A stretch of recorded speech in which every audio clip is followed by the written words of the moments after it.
हेमंत नाम का लड़का बाइक चला रहा होता है, तब उसे आशी का कॉल आता है। वो फ़ोन उठाता है। आशी उसे गुस्से के साथ बताती है कि उसकी शादी तय हो गई है और अब वो अपने गाँव वापस जा रही है। इस पर हेमंत उसे सवाल पूछता है कि अचानक कैसे और तुम गाँव क्यों जा रही हो? तुम शादी के लिए मना क्यों नहीं कर देती? जिस पर आशी उसे बताती है कि ये सब आसान नहीं है, कि उसकी शादी एक बड़े जमींदार के साथ होने वाली है, जिनका दबदबा हमारे पूरे गाँव के साथ-साथ आस-पास के गाँव में भी है। साथ ही इनका परिवार कोई साधारण परिवार नहीं है, बल्कि इनके परिवार पर भगवान काल भैरव का आशीर्वाद है, जिस वजह से इनकी हर बात हमें माननी पड़ती है।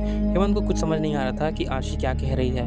हेमंत आशी को सब साफ-साफ और पूरी कहानी बताने को कहती है। आशी बताती है कि इन जमींदार के परिवार के ऊपर भगवान काल भैरव की ऐसी कृपा है, जिसके कारण इनके पूर्वज इनके ही परिवार में जन्म लेते हैं, यानी इनके परदादा के जन्म इनके ही परिवार में होगा और इन्हें अपने पुराने जन्म की सारी बातें याद होंगी। हेमंत पूछता है, ठीक है, पर इन लोगों ने सिर्फ तुम्हें ही क्यों चुना शादी के लिए?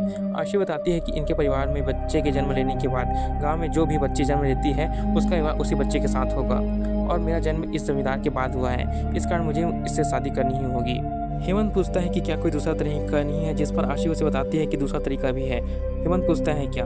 आशी बताती है कि तुम ये साबित कर दो कि इन जमींदारों के पास कोई देव शक्ति नहीं है, क्योंकि मुझे जहाँ तक पता है कि इनके परिवार में आज तक किसी लड़की का जन्म नहीं हुआ, जो खुद में ही काफ़ी अजीब बात है।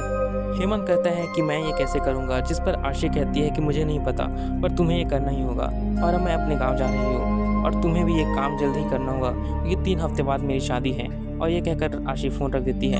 हेमंत कुछ नहीं कह पाता।